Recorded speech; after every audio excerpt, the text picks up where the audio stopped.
पार्थ अचानक अपनी आंखें खोला और अपना सिर उठाया और महसूस किया कि वह एक अंधेरे टूटे हुए कमरे में था। दीवारों पर हर जगह दरारें थीं और वह दरवाजे के अंदर बंद था। पार्थ को दरवाजे के दूसरी तरफ किसी की बात करते हुए आवाज सुनाई दी। भाई नयन, वह सिटी लॉर्ड का इकलौता बेटा है। सिटी लॉर्ड उससे बहुत प्यार करते हैं, भले ही वह बेकार है। अगर सिटी लॉर्ड को इस बारे में पता चल गया तो हम मारे जाएंगे। कमरे के बाहर दो व्यक्ति खड़े थे, जिनमें से एक का चेहरा चिंता से भरा हुआ था। यह स्काई सिटी का एक सुनसान जगह था। सामान्य दिनों में यहां कोई नहीं आता। डरने की कोई जरूरत नहीं है, इस बारे में किसी को पता नहीं चलेगा, यहां तक कि सिटी लॉर्ड को भी नहीं। इसके अलावा जब हम इस व्यक्ति का खून पी लेंगे तो हम तुरंत स्काई सिटी छोड़ देंगे। सुमेर, मुझे पता है कि तुम अपना पूरा जीवन एक बेकार व्यक्ति के रूप में नहीं बिताना चाहते। नयन ने चेहरे पर क्रूर भाव लिए हुए सुमेर से कहा। नयन की बात सुनने के बाद सुमेर के चेहरे पर चिंता का भाव गायब हो गया और यह तुरंत उसी क्रूर भाव में बदल गया जो नयन के चेहरे पर था। हमारे लिए कोई वापसी नहीं है। सिटी लॉर्ड ने अपने इकलौते बेटे पर बहुत पैसा खर्च किया है। जब से वह पैदा हुआ है उसे कई गोलियां खिलाई गई हैं, लेकिन वह अभी भी ऊर्जा आधार क्षेत्र के पहले स्तर पर है। अगर वह गोलियां हमें दी गई होती तो हम पहले ही ऊर्जा सागर क्षेत्र में पहुंच चुके होते। यहां तक कि मूल कोर क्षेत्र तक पहुंचना असंभव नहीं होता। उस पर वे गोलियां व्यर्थ चली गईं। उसे हमें उसका आनंद लेने देना चाहिए। चलो 3 दिन और इंतजार करते हैं। जब सफाई की गोलियां उसके शरीर की सारी अशुद्धियां धो देगी तो हम उसका खून पिएंगे और अपनी ताकत बढ़ाएंगे। उसके बाद हम तुरंत चले जाएंगे। नयन ने चेहरे पर क्रूर मुस्कान के साथ कहा। दोनों के बीच की बातचीत पार्थ ने सुन लिया, जिसका इस दुनिया में पुनर्जन्म हुआ था। अपने पिछले जीवन की यादों को आत्मसात करने के बाद पार्थ के चेहरे पर एक क्रूर मुस्कान उभर आई। मेरा खून पीने का सपना देख रहे हो? तुम मेरा खून पी भी नहीं पाओगे। अपनी यादों को खंगालते हुए पार्थ को पता चला कि बाहर खड़े 2 लोग कौन थे। वे सिटी लॉर्ड की हवेली के गार्ड थे। क्या उन्होंने वास्तव में उसे नुकसान पहुंचाने की कोशिश किया था? क्या वे पार्थ को मारने और उसका खून पीने का सपना देख रहे थे? पार्थ को कभी घबराहट महसूस नहीं हुआ। अतीत में महान संत के रूप में वह अनगिनत खतरनाक कष्टों से गुजरा था। इसके अलावा उसके शरीर में अशुद्धियों को दूर करने के उद्देश्य से उसे जो सफाई की गोलियां दी गई थीं, उसे प्रभावी होने के लिए अभी भी 3 दिनों की आवश्यकता होगी। 3 दिन वह उसके लिए वापस लड़ने का अवसर होगा। बाहर खड़े 2 गार्डों को नजरअंदाज करते हुए पार्थ ने अपने शरीर का निरीक्षण करना शुरू कर दिया। अपने शरीर में बड़ी मात्रा में गोलियों को महसूस करके वह तुरंत उत्साहित महसूस करने लगा, जो उसके पिता ने उसे बचपन से ही दिए थे। इस शरीर का पिता अपने बेटे को अच्छी गोलियां खिलाना जानता है, लेकिन वह यह नहीं जानता कि उसके बेटे का शरीर उन्हें अवशोषित नहीं कर सकता। सभी गोलियां इस शरीर में संग्रहित थीं और जल्द ही या बाद में कुछ बुरा हो सकता था, लेकिन मेरे लिए यह शरीर अद्भुत है। पार्थ अपने चेहरे पर मुस्कान लिए वहां बैठा था। वह एक महान संत हुआ करता था। उसके लिए इस शरीर के भीतर संग्रहित गोलियों को अवशोषित करना एक केक का टुकड़ा था। बाहर के इन 2 गार्डों ने मुझे सफाई की दवा भी खिला दी। हालांकि यह कमजोर है, लेकिन इस शरीर के लिए इसके लाभ बहुत बड़े हैं। इस शरीर में संग्रहित सभी गोलियां अब मेरे द्वारा अवशोषित कर ली जाएंगी। कुछ देर तक अपनी याददाश्त को खंगालने के बाद पार्थ को एक ऐसा तकनीक याद आया जिससे गोलियों से ताकत हासिल की जा सकती थी और उसने इसका इस्तेमाल करना शुरू कर दिया। जैसे ही पार्थ ने इस तकनीक का उपयोग करना शुरू किया, उसके शरीर में संग्रहित गोलियों की सारी शक्ति उसके शरीर में प्रवाहित होने लगी। उसके शरीर ने गोलियों से शक्ति को अवशोषित करना शुरू कर दिया। गोलियों ने उसके शरीर, उसकी हड्डियों, उसके खून, उसकी त्वचा को परिष्कृत करना शुरू कर दिया। सब कुछ परिष्कृत हो रहा था। उसी समय सफाई की गोलियों ने भी असर दिखाया, जिससे पार्थ को अपने शरीर की अशुद्धियों से छुटकारा पाने में मदद मिली। पिछले 10 सालों में उसने जितनी भी गोलियां खाई थीं, वे सब बहुत ज्यादा शक्तिशाली थीं। उसका शरीर सचमुच एक खजाना बन गया था। यह एक तरह की बर्बादी थी। इसमें कोई आश्चर्य की बात नहीं है कि ऐसे लोग थे जो उसे नुकसान पहुंचाना चाहते थे। और ठीक इसी तरह इस शरीर में संग्रहित सभी गोलियां मेरे द्वारा परिष्कृत की जा रही हैं। उसने धीमी आवाज और चेहरे पर मुस्कुराहट के साथ कहा। गोलियों की भारी मात्रा लगातार उसके शरीर को परिष्कृत कर रही थी, उसे मजबूत बना रही थी और आध्यात्मिक शक्ति में बदल रही थी। वह ऊर्जा आधार क्षेत्र के दूसरे स्तर तक पहुंच गया। सिर्फ 1 घंटे में पार्थ बाधा को तोड़कर ऊर्जा आधार क्षेत्र के दूसरे स्तर पर पहुंच गया। क्लिक क्लिक क्लिक, स्तर 3, स्तर 4, स्तर 5। पार्थ ने बाधाओं को तोड़ना जारी रखा। ऊर्जा आधार क्षेत्र के 5वें स्तर तक पहुंच गया। सब कुछ 1 दिन के भीतर। उसके शरीर में बहुत अधिक गोलियां जमा हो गई थीं। भले ही वह ऊर्जा आधार क्षेत्र के 5वें स्तर पर पहुंच गया था, उसने अपने शरीर में संग्रहित गोलियों का केवल आधा ही इस्तेमाल किया था। दरवाजे के बाहर नयन और सुमेर अपने चेहरों पर चिंता के भाव लिए बेसब्री से इंतजार करते हुए घूम रहे थे। भाई नयन, 1 दिन हो गया है। क्या हमें उसे अभी मार देना चाहिए? उसका खून ले लेना चाहिए और चले जाना चाहिए? सुमेर चिंतित था। नहीं, उसके शरीर की सारी अशुद्धियां पूरी तरह से निकालने के लिए सफाई की दवा को 3 दिन लगेंगे। हमें इंतजार करना होगा, नयन ने कहा। कमरे के अंदर पार्थ अभी भी अपने पैरों को क्रॉस करके बैठा था और ऊपर उठने की सुखद अनुभूति महसूस कर रहा था। हालांकि ऊर्जा आधार क्षेत्र के 5वें स्तर तक पहुंचने के बाद पार्थ नहीं रुका। वह गोलियों से ऊर्जा को परिष्कृत करना जारी रखता था। भले ही स्तर ऊपर करने की गति काफी कम हो गई थी। 2 दिन बाद पार्थ ने अंततः अपने शरीर में संग्रहित सभी गोलियों का उपयोग कर लिया और 8वें स्तर के शिखर पर पहुंच गया, जो 9वें स्तर से सिर्फ 1 कदम दूर था। मैं 3 दिन में 8वें स्तर पर पहुंच गया हूं। ऐसा लगता है कि मैं इस शरीर की सीमाओं तक पहुंच गया हूं। पार्थ शांत दिख रहा था। अगर यह कोई और व्यक्ति होता जो 3 दिनों में पहले स्तर से 8वें तक गया होता, तो वे अधिकतम रोमांचित होते। लेकिन पार्थ एक महान संत था। उसने अपने पिछले जीवन के दौरान पहले से ही बहुत कुछ अनुभव किया था। सच कहूं तो वह सिर्फ एक राक्षस था। हाँ, खून पीने का समय आ गया है। जैसे ही दरवाजा खुला, उसने गार्डों को हंसते हुए सुना। वे दोनों पार्थ के सामने आ गए। मेरा खून पियोगे? इसके बदले तुम दोनों मेरा पेशाब पियोगे। फर्श पर बैठे हुए पार्थ उठा और गार्ड के पेट की ओर एक जोरदार मुक्का मारा, जिससे वे दोनों दरवाजे से बाहर उड़ गए। वे दोनों सिटी लॉर्ड की हवेली के गार्ड थे। हालांकि उनका स्तर काफी ऊंचा था, वे केवल स्तर 6 के थे। वे पार्थ से मुकाबला करने में सक्षम नहीं थे। अपनी पीठ से धूल पोंछते हुए पार्थ धीरे धीरे अपने कमरे से बाहर निकला। वह जानता था कि उसके मुक्के में कितनी ताकत है। गार्ड फिर से खड़े नहीं हो पाएंगे। कमरे के बाहर नयन और सुमेर फर्श पर पड़े हुए थे, अपने पेट को दर्द से पकड़े हुए थे और डरी हुई आंखों से पार्थ की ओर देख रहे थे। असंभव, यह संभव नहीं है। आप सिर्फ स्तर 1 थे। आप केवल 3 दिनों में इतने शक्तिशाली कैसे हो सकते हैं? नयन हैरान था। सिटी लॉर्ड की हवेली के गार्डों में से एक के रूप में वह पार्थ से बहुत परिचित था। यह युवक एक बेकार व्यक्ति था, जो एक अच्छा आदमी भी नहीं था। वह अक्सर दूसरों को धमकाने के लिए सिटी लॉर्ड के बेटे के रूप में अपनी स्थिति का उपयोग करता था। यह उसके लिए सामान्य था। अचानक परिवर्तन ने लगभग ऐसा कर दिया कि गार्ड अपनी आंखों पर विश्वास नहीं कर सके। ऐसा लग रहा था जैसे वह पूरी तरह से किसी दूसरे व्यक्ति में बदल गया हो। बेकार बदमाशों, तुम्हारी हिम्मत कैसे हुई मुझे अगवा करने की? अब बताओ, तुम्हें ऐसा करने के लिए किसने कहा? पार्थ ने नयन की ओर अपनी आंखों में एक भयंकर नजर से देखा। वह मूर्ख नहीं था।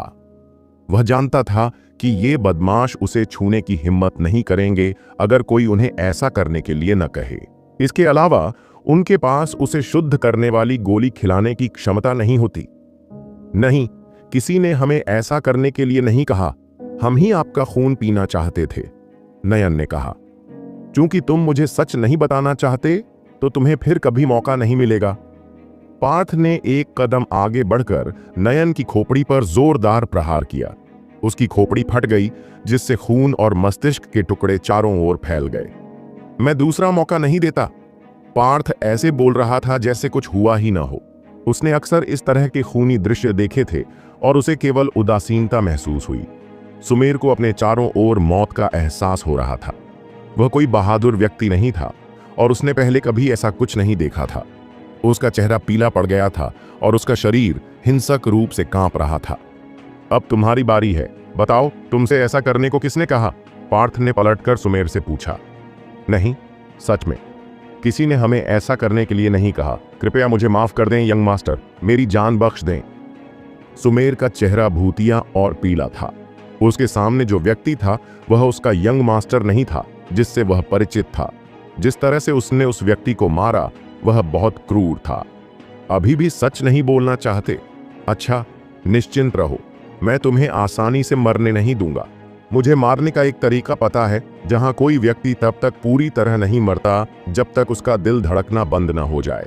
मैं तुम्हारे दोनों हाथ और पैर काट दूंगा, तुम्हारी नाक काट दूंगा और तुम्हारा जिगर और गुर्दा निकाल लूंगा। फिर मैं तुम्हें दिखाऊंगा कि तुम्हारे शरीर के अंदर क्या है। उसके बाद ही मैं तुम्हारा दिल निकालूंगा। अगर तुम्हारी इच्छा शक्ति मजबूत है तो तुम अपने दिल को धड़कते हुए देख पाओगे, पार्थ ने विस्तार से बताया। ठीक है, मैं आपको सच बताऊंगा। सुमेर का चेहरा पसीने से लथपथ था। वह इसे बर्दाश्त नहीं कर सका। उसकी नजर में पार्थ एक राक्षस था, एक खूनी राक्षस। जल्दी करो, मेरे धैर्य की भी एक सीमा है, पार्थ ने शांति से कहा। यह पहले यंग मास्टर है। यह वह है जिन्होंने हमें ऐसा करने के लिए कहा था।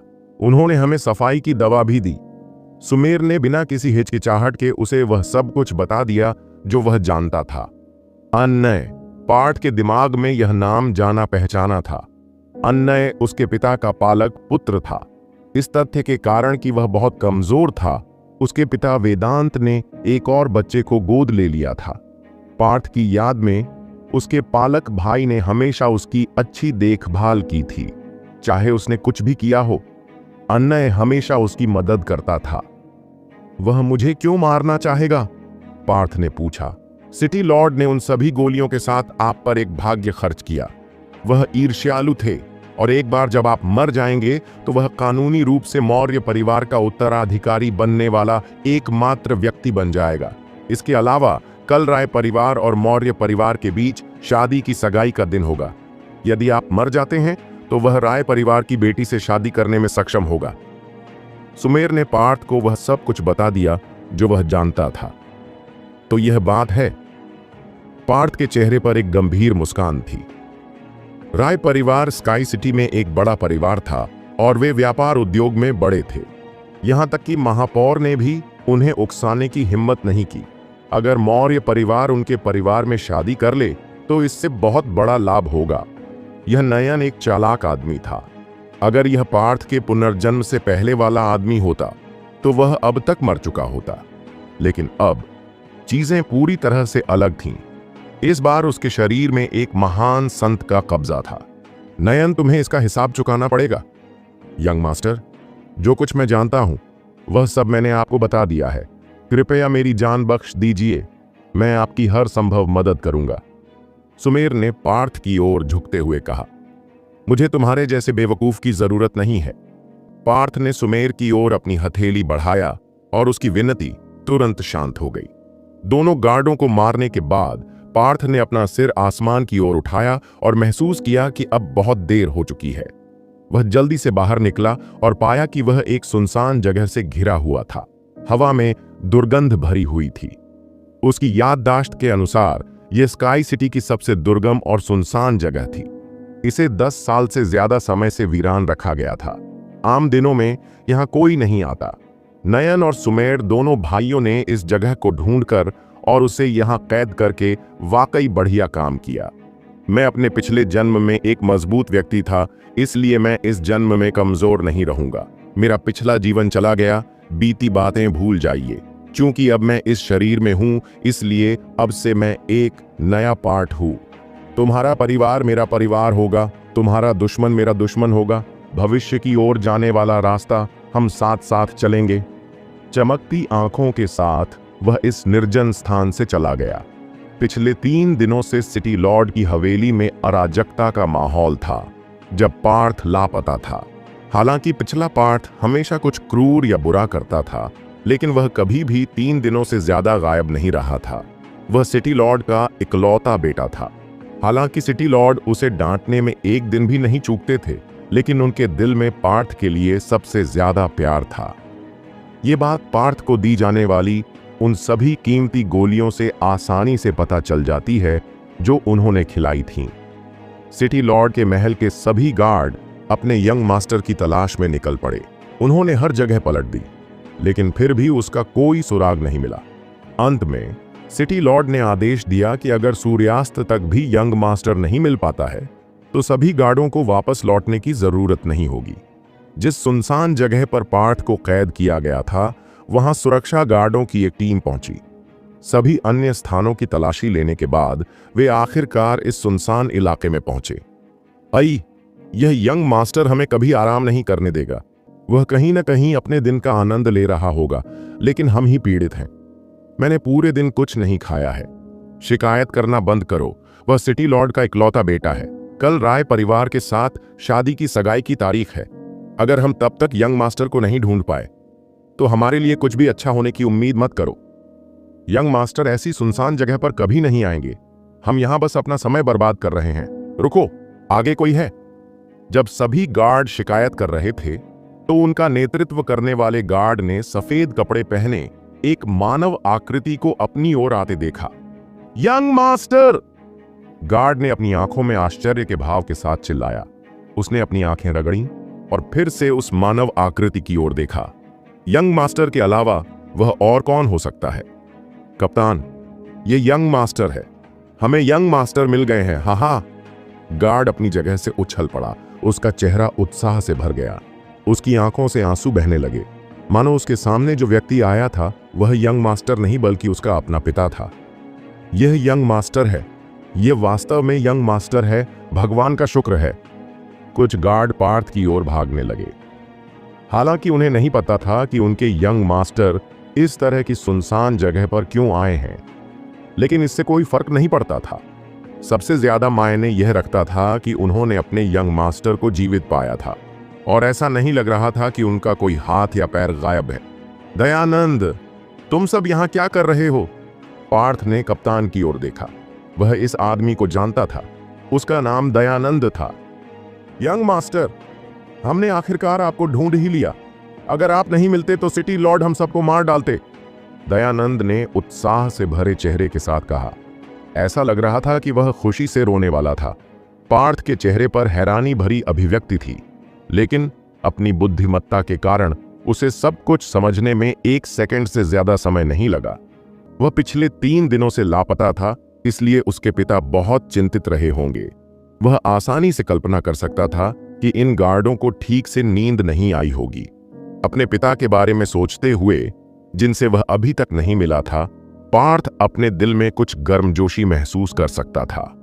हालांकि वह अपने पिछले जीवन में सबसे एक महान संत था, लेकिन उसके पास कभी ऐसा कोई दोस्त या माता पिता नहीं थे जो उसके पिछले जीवन में उसकी देखभाल करने के लिए तैयार हो। एक अनाथ होने के कारण उसे कभी यह जानने का मौका नहीं मिला कि पारिवारिक प्रेम क्या होता है। क्या ऐसा लग रहा है कि मेरी हालत खराब है? तुम्हें मरने की जरूरत नहीं है। चलो घर चलते हैं, पार्थ ने मुस्कुराते हुए कहा।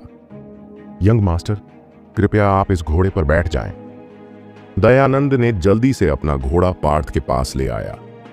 मुझे इसकी जरूरत नहीं है, मैं बस चल सकता हूं। तुम सभी ने कड़ी मेहनत की है। जब हम घर पहुंचेंगे तो हर कोई खजाने से 10 सोने के सिक्के ले सकता है। पार्थ ऐसे बोला जैसे कुछ हुआ ही ना हो। क्या? 10 सोने के सिक्के? दयानंद ने जब यह सुना तो वह लगभग धूल चाटने लगा। वह अकेला नहीं था, बाकी सभी गार्ड दंग रह गए। 10 सोने के सिक्के, जबकि उनका वेतन केवल 10 चांदी के सिक्के प्रतिमाह था। पार्थ एक समय में सबसे महान संत था, इसलिए उसे पैसों की ज्यादा परवाह नहीं थी, लेकिन इन पहरेदारों के लिए 10 सोने के सिक्के बहुत बड़ी दौलत थी। यंग मास्टर को क्या हुआ? यह तो उनकी शैली ही नहीं थी। यंग मास्टर इतने उदार कब से हो गए? वह घोड़े पर सवार नहीं था, और चूंकि कुछ क्षण पहले ही उनकी मुलाकात यंग मास्टर से हुई थी, इसलिए उसने उन्हें डांटा नहीं था जैसा कि वह हमेशा करता था। 3 दिन तक गायब रहने के बाद यंग मास्टर पूरी तरह से दूसरे व्यक्ति में बदल गए थे। चलो जल्दी से चलें और यंग मास्टर का अनुसरण करें। दयानंद इस बड़े आश्चर्य से सबसे पहले उभरा। बाकी सभी गार्डों ने अपनी गति बढ़ा दी और अपने यंग मास्टर का पीछा करना शुरू कर दिया। वे अपने घोड़ों पर भी सवार नहीं थे। जब उनका यंग मास्टर आगे चल रहा हो तो घोड़े पर सवार होने की हिम्मत कौन करेगा। सिटी लॉर्ड के भवन के मुख्य हॉल में एक अधेड़ उम्र का आदमी अपने चेहरे पर चिंता की लकीर लिए आगे पीछे घूम रहा था। ढीले रेशमी कपड़े पहने हुए वह आदमी हट्टा कट्टा और 7 फीट लंबा था। वह स्काई सिटी के सिटी लॉर्ड वेदांत थे। चिंता मत करो पिताजी, मुझे यकीन है कि वे पार्थ को ढूंढ लेंगे। सिटी लॉर्ड के बगल में सफेद कपड़ों में एक युवक खड़ा था। ऐसा लग रहा था कि वह 17-18 साल का होगा और पहली नजर में कोई भी समझ सकता था कि वह कोई साधारण व्यक्ति नहीं है। उसके चेहरे पर दुख के भाव देखे जा सकते थे, लेकिन अंदर से वह खुश था। यह बिगड़ा हुआ बच्चा मुझे कभी भी मानसिक शांति नहीं देगा। अगर इसमें तुम्हारी आधी भी योग्यता होती तो मैं सपनों में हंस रहा होता, वेदांत ने असहाय होकर कहा। यंग मास्टर वापस आ गए हैं। एक गार्ड अंदर आया। उसका चेहरा उत्साह से भरा हुआ था। क्या? अन्नय लगभग जोर से चिल्ला पड़ा। उसके चेहरे का भाव नाटकीय रूप से बदल गया। वह वापस आ गया। वेदांत को राहत महसूस हुई और वह तुरंत चिल्लाया, उसे अभी यहां आने के लिए कहो। यह भांपते हुए कि सिटी लॉर्ड अपना आपा खोने वाले हैं, गार्ड ने सावधानी से कहा। सिटी लॉर्ड, यंग मास्टर ने कहा कि वह थक गए हैं, इसलिए वह आराम करने के लिए अपने कमरे में चले गए। वह कल आपसे मिलेंगे। क्या बात है? इस बच्चे के शिष्टाचार कहाँ हैं? वेदांत ने गार्ड को घूरते हुए कहा। पिताजी, शायद पार्थ बहुत थक गया है। इसके अलावा कल राय परिवार के साथ शादी की सगाई का दिन होगा, बस उसे आराम करने दीजिए, अन्नय ने अपने पालक पिता को बताया। अन्नय, हमेशा उसका पक्ष मत लो। यह छोटा दिन प्रतिदिन अवज्ञाकारी होता जा रहा है, वेदांत ने गुस्से से कहा। गुस्सा मत होइए पिताजी, मुझे उससे बात करने दीजिए, अन्नय ने कहा। यह बेहतर है। उस पर नजर रखने के लिए किसी को ढूंढो और उसे अपने कमरे से बाहर न निकलने दो। मैं नहीं चाहता कि कल की शादी की सगाई के कार्यक्रम में कुछ बुरा हो। वेदांत ने अपनी आस्तीनें उठाया और चला गया। सिटी लॉर्ड की हवेली बहुत बड़े क्षेत्र में फैली हुई थी, इसलिए यह स्वाभाविक था कि पार्थ के पास भी अपनी बड़ी हवेली होगी। वह अपने आंगन में दोनों हाथ पीछे करके खड़ा था और चांदनी उस पर पड़ रही थी। वह किसी ऐसे व्यक्ति का इंतजार कर रहा था जिसे वह जानता था। उसे पता था कि वह व्यक्ति उसके पास आएगा। अपने घर के दरवाजे के बाहर अचानक एक आकृति दिखाई दी।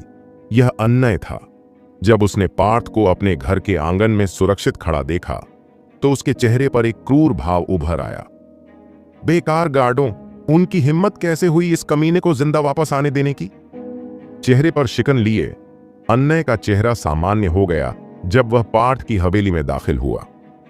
मेरे भाई, तुम पिछले 3 दिनों से कहां थे? क्या तुम्हें नहीं पता कि मैं कितनी चिंता में हूं? अन्नय ने चिंताग्रस्त स्वर में कहा और अपने भाई को दोबारा देख पाने की खुशी भी व्यक्त की। भाई! अचानक पार्थ अपने भाई की ओर कूद पड़ा, उसे गले लगा लिया और कहा, भाई, आपने अपने छोटे भाई को लगभग हमेशा के लिए खो दिया था। दुखी होने का नाटक करते हुए पार्थ के आंसू अन्नय के कंधे पर टपक पड़े। पार्थ के चेहरे पर एक शिकन उभर आई और उसने अन्नय को गले लगा लिया। क्या हुआ मेरे भाई? तुम्हें धमकाने की हिम्मत किसने की? मुझे बताओ, मैं तुम्हारा बदला लूंगा, अन्नय ने जवाब दिया। वे 2 गार्ड नयन और सुमेर मुझे मारना चाहते थे, पार्थ ने गुस्से से कहा और अपना सिर अन्नय के कंधे से हटा लिया। दोनों भाई का नाम सुनकर अन्नय को झटका लगा। फिर भी उदासीन चेहरे के साथ उसने कहा, क्या उन्होंने तुम्हारे साथ ऐसा करने की हिम्मत कैसे की? मैं उन्हें आसानी से जाने नहीं दूंगा भाई, वे अब मर चुके हैं। गुस्से से बोलते हुए पार्थ अन्नय के चेहरे के भावों को देखता रहा, उसके असली चेहरे को पहचानने की कोशिश करता रहा, लेकिन अन्नय अपनी भावनाओं को छिपाने में माहिर था। हालांकि एक महान संत होने के नाते पार्थ की आंखें बहुत तेज थीं। वह अन्नय के चेहरे पर होने वाले छोटे से छोटे बदलाव को भी पहचान सकता था। वे मर गए। वे दोनों ऊर्जा आधार क्षेत्र के 6ठे स्तर पर थे। तुमने उन्हें कैसे मारा? अन्नय ने संदेह से पूछा, उत्सुकता से जवाब की प्रतीक्षा करते हुए। मजाक मत करो भाई, मैं एक बेकार साधक हूं और मैं मुश्किल से ऊर्जा आधार क्षेत्र के पहले स्तर पर हूं। मैं दोनों भाइयों के सामने कुछ नहीं कर सकता, लेकिन भगवान का शुक्र है कि ऊर्जा आधार क्षेत्र के 8वें स्तर पर एक कुशल व्यक्ति था जिसने दोनों भाइयों को मारने में मेरी मदद की। बहुत बुरा हुआ कि उस परोपकारी को कोई पुरस्कार नहीं चाहिए था। वह दोनों भाइयों को मारने के तुरंत बाद चला गया। मुझे उसका नाम भी नहीं पता। कितना अफसोस है, पार्थ ने राहत और खेद के साथ कहा। अरे, उसकी किस्मत कितनी अच्छी है। मन ही मन कसम खाते हुए उसे पार्थ की कही बात पर कोई संदेह नहीं था, क्योंकि केवल इसी बात से यह पता चल सकता था कि पार्थ बिना किसी नुकसान के कैसे वापस लौट सका। उसी समय अन्य को भी राहत महसूस हुई। दोनों भाई मर चुके थे, इसीलिए अब कोई भी उसका रहस्य नहीं जान पाएगा। भविष्य में पार्थ को मारने के बहुत सारे अवसर होंगे। यह कोई बुरी बात नहीं है कि वे अब मर चुके हैं। सबसे महत्वपूर्ण बात यह है कि तुम सुरक्षित वापस आ गए हो। अगर तुम नहीं लौटते तो मैं अपनी बाकी की जिंदगी इस बात पर पछताता रहता कि मैं तुम्हारी रक्षा नहीं कर पाया। अन्य के चेहरे पर चिंता की झलक देखकर पार्थ को उल्टी आने जैसा महसूस हुआ। मेरा भाई सबसे अच्छा है। पार्थ ने अपने इस भाई के प्रति कृतज्ञता का दिखावा किया। ऐसा मत कहो, हम भाई हैं। कल राय परिवार के साथ शादी की सगाई का दिन होगा। तुम्हें तैयार रहना होगा मेरे भाई। तुम्हारे लिए यह जीवन में एक बार मिलने वाला अवसर है। अगर तुम राय परिवार की बेटी से शादी कर सकते हो तो तुमने हमारे परिवार के लिए एक अच्छा काम किया होगा। अन्य ने पार्थ के कंधे पर हाथ रखते हुए कहा। स्काई सिटी में दो बड़े परिवार थे। एक सिटी लॉर्ड का परिवार था और दूसरा राय परिवार था।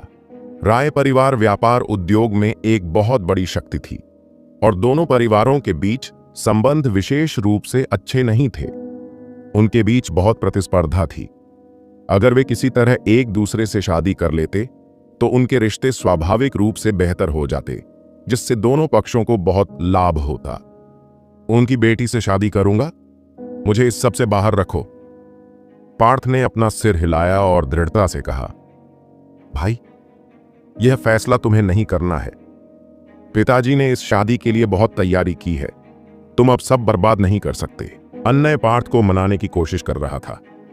मैं गंभीर हूं। मुझे यह भी नहीं पता कि राय परिवार की बेटी कैसी दिखती है। अगर आप मुझसे उससे शादी करने के लिए कहेंगे तो यह कैसा मजाक होगा, और मैं अभी भी जवान हूं। अगर आप सभी दो परिवारों के बीच शादी चाहते हैं तो मुझे लगता है कि आप सबसे अच्छे रहेंगे। आप सिटी लॉर्ड परिवार के बेटे भी हैं और आप मुझसे बड़े हैं।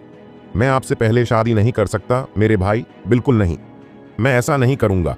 अगर आप चाहें तो खुद ही कर लें। पार्थ अपने निर्णय पर बहुत दृढ़ था।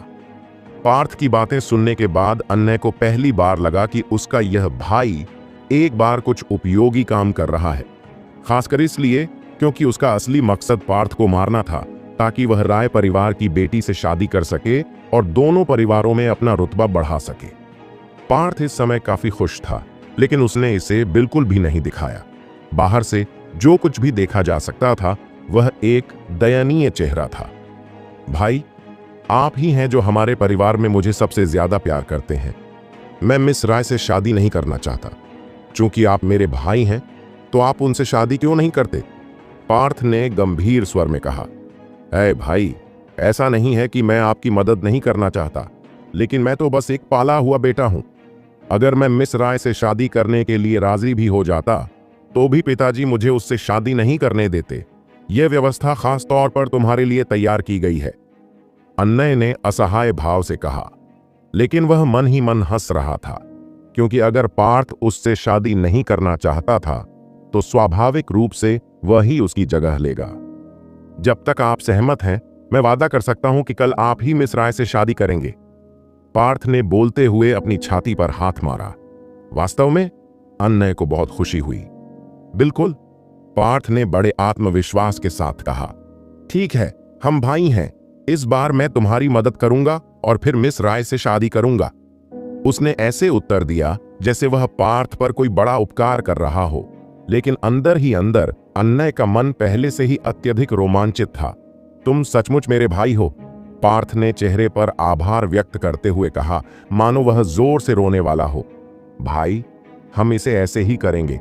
कल मुख्य हॉल में कुछ मत बोलना और ऐसा दिखावा मत करना कि तुम्हें कुछ नहीं पता। मुझे यह काम संभालने दो।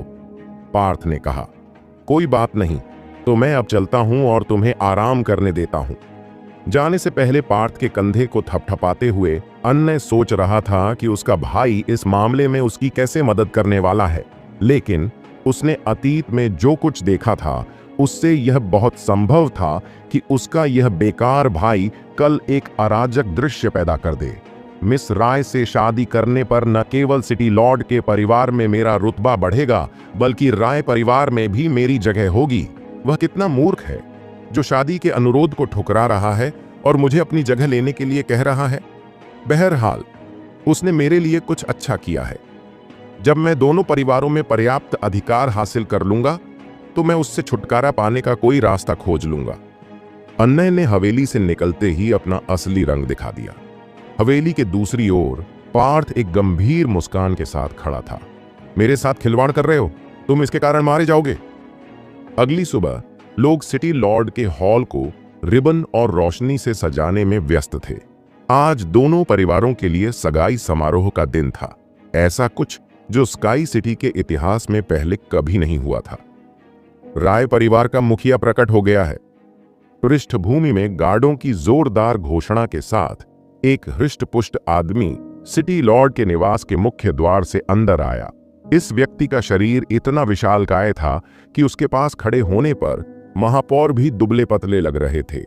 वह लगभग 40 वर्ष का लग रहा था। फूलों वाला वस्त्र पहने हुए बाघ की तरह मजबूत और बहादुर चल रहा था। वह राय परिवार के मुखिया थे, चंद्रवीर। हाँ, मेरे महल में आपका स्वागत है भाई चंद्रवीर। मुझे आशा है कि आप यहाँ अपने प्रवास का आनंद लेंगे, वेदांत ने मित्रतापूर्ण तरीके से कहा।